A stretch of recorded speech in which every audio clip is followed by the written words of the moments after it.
G'day. F1 teams are billion-dollar companies. But where exactly does that money come from? Let's have a look.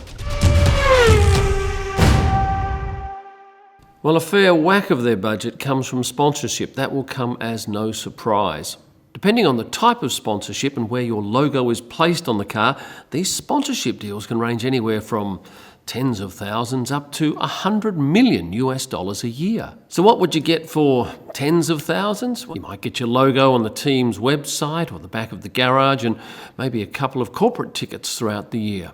But for $100 million, you'll get your name big on the car, plenty of paddock tickets, perhaps driver endorsements or appearances. Let's have a look at Oracle. They signed a 5-year deal with Red Bull for a whopping $500 million. For that money, you'll see their name pretty much everywhere, certainly on the car, on the driver's suits, on the team suits, on the team's website. Plus, it also gives Oracle a chance to use Red Bull in their marketing. Without a doubt, they'd be getting some sort of ticket allocation to races, and typically that'd be tickets in Red Bull's hospitality suite, in the paddock, and perhaps even paddock club areas above. But there is no standard price tag for an F1 sponsorship. Obviously, with a team like Red Bull, you're going to pay a lot more because they get a lot more exposure. A team like Haas, well, they're going to command a lot less because you don't see Haas on television as much as you do a Red Bull car. What would $1 million get you as a sponsor of F1? Well, that's a little bit tricky because there's only a couple of people who would know the answer. The person paying the $1 million and the person charging the $1 million. And they're unlikely to be sharing that information with anybody else. But as a marketing person, my best guess would be perhaps a logo this size on a car towards the back of the field. But of course, businesses aren't primarily buying the signage on the car. That's a nice little bonus.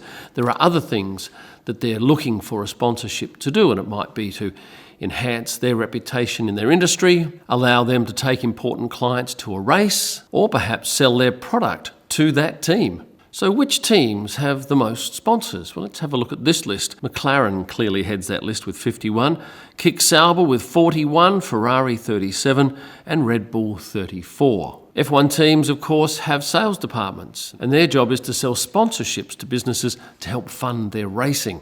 Although sometimes the drivers do a lot of that heavy lifting for them. For instance, Checo Perez, he brings millions a year to Red Bull.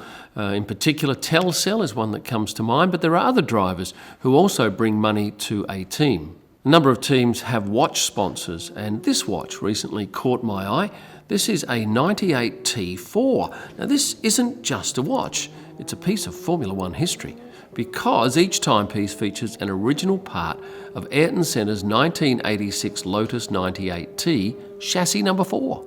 The watch design references the car itself, and the watch's movement even resembles the car's Renault EF15B engine. This collection is strictly limited to just 989 watches, and each watch is individually numbered. Pre-order customers will also receive a 20% discount on the expected retail price. If you love watches and you love Formula One, this might be the perfect fit for you. To discover and pre-order yours, click the link in my description. Prize money is another significant source of income for all F1 teams. So how does the prize pool work, and how much does each team receive? Well, it's pretty tricky trying to work out how much F1 pays the teams, but it's understood the constructors' prize pool is roughly 50% of the commercial rights profits for the year. Although within this 50%, some of the teams are granted bonus payments for recent performances or historical payments. For example, Ferrari, the longest standing constructor in the sport, are said to be granted 5% of the total prize pool due to their history.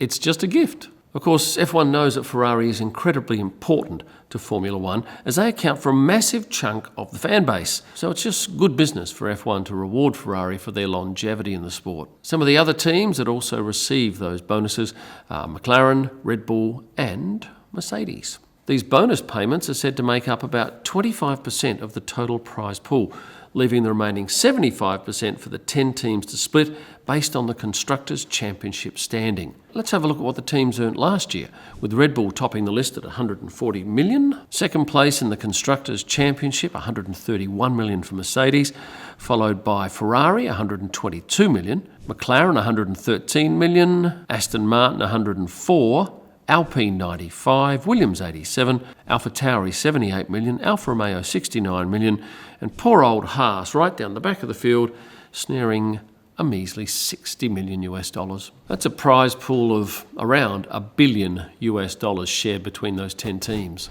Which is the most valuable F1 team? Maybe a lot of you think Red Bull because they've been so dominant. Well, not the case. It's Ferrari, valued at $3.9 billion, according to Forbes magazine. Let's go down the list, shall we? Second is Mercedes, worth $3.8 billion. Red Bull, $2.6 billion. McLaren 2.2, Alpine 1.4, Aston Martin just slightly shy of that, AlphaTauri 1.1 billion, Alfa Romeo 900 million, Haas 780 million, and surprisingly bottom is Williams at 725 million.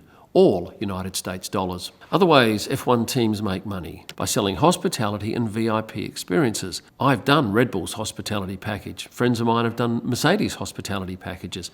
Yes, it's many thousands of dollars, but you get some amazing inclusions. Obviously, being in the paddock is one of them. The other thing is getting a chance to meet your favourite driver.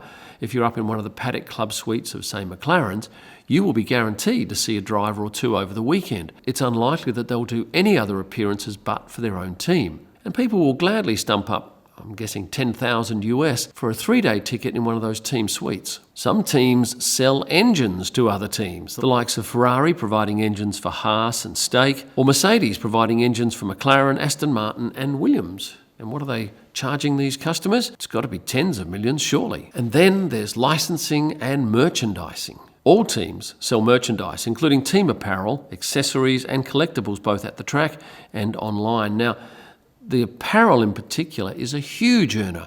And when they go and do limited releases for Miami and Vegas, those fans of those teams feel compelled to get that kit as well. So they're not just getting 1 or 2 hits a season. Some people are buying every single release. Have a look at the crowds that head to Zandvoort, and those orange shirts are hugely popular. The teams are making money from that. Additionally, teams will also license their brand to third-party manufacturers. For example, the Mercedes Lego car or the McLaren Lego car. I've built both, and I've gladly paid whatever they're asking because they are genuine.